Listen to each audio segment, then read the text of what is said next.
Bismillahirrahmanirrahim. Assalamualaikum warahmatullahi wabarakatuh.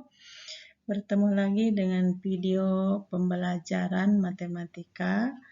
Untuk kali ini kita akan membahas materi tentang kaidah pencacahan. Kompetensi yang disampaikan yaitu menggunakan aturan penjumlahan, perkalian, permutasi, dan kombinasi dalam pemecahan masalah. Kemudian tujuan pembelajarannya adalah peserta didik melalui metode discovery learning mampu menggunakan aturan perkalian, penjumlahan, permutasi, dan kombinasi dalam pemecahan masalah dengan tanggung jawab, kreatif, mandiri, dan komunikatif. Kaidah pencacahan itu sendiri adalah aturan untuk menentukan banyaknya kemungkinan kejadian yang mungkin terjadi. Kaidah pencacahan di sini yang akan dipelajari yang pertama adalah aturan penjumlahan, di mana aturan penjumlahan itu adalah suatu kejadian saat terjadi dalam n cara berlainan atau saling lepas, di mana cara pertama terdapat K1, cara yang keduanya misalkan K2, dan seterusnya sampai cara ke N dengan Kn dengan kemungkinan dan hasil yang berbeda. Maka dapat dituliskan dalam sebuah rumus. Untuk aturan penjumlahan adalah K1 tambah K2 tambah K3 tambah titik-titik sampai Kn. Nah, untuk memperjelas pengertian dari aturan penjumlahan, perhatikan contoh berikut. Sony, seorang karyawan BUMN, mempunyai 3 jenis motor dan 2 jenis mobil. Untuk pergi ke kantor, banyak cara Sony pergi ke kantor. Nah, perhatikan penyelesaian dari permasalahan tersebut. Di sini digambarkan 3 buah motor dan 2 buah mobil. Nah, untuk berangkat ke kantor, dari rumah ke kantor, Sony tidak mungkin menggunakan kendaraan dalam waktu bersamaan motor dengan mobil, sehingga di sini Sony harus memilih.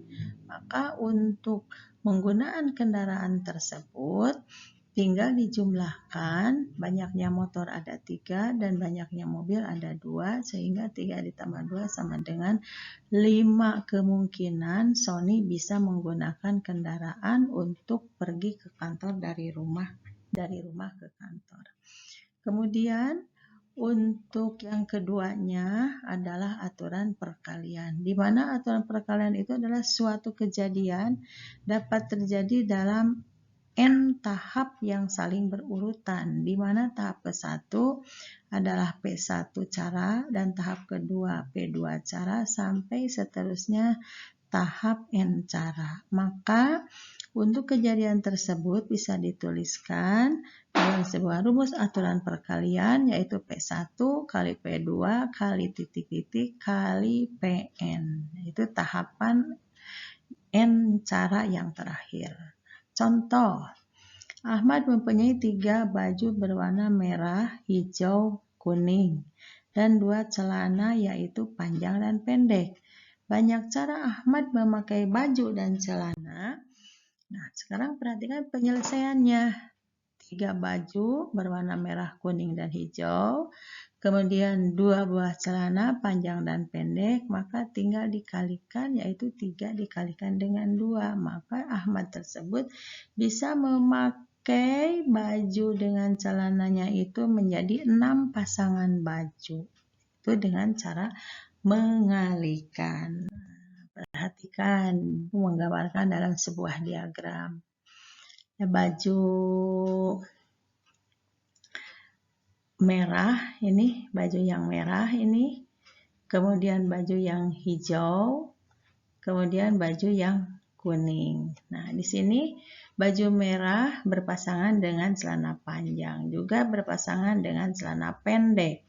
Maka dituliskan merah dengan panjang, baju merah dengan pendek. Kemudian hijau, bisa berpasangan dengan celana panjang, juga celana pendek.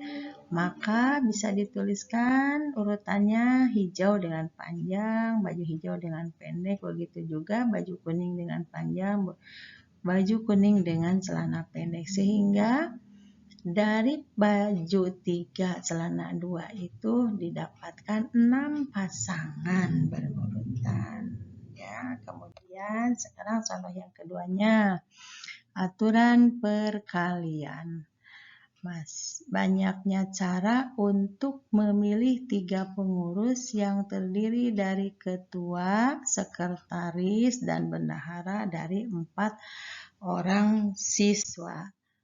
Penyelesaiannya, untuk ketua itu sendiri, kita bisa memilih keempat-empatnya. Jadi keempat orang tersebut bisa dipilih sebagai ketua. Nah, untuk sekretaris, kita hanya memilih 3 orang. Nah, mengapa 3 orang yang kita pilih? Karena 1 orang sudah terpilih sebagai ketua.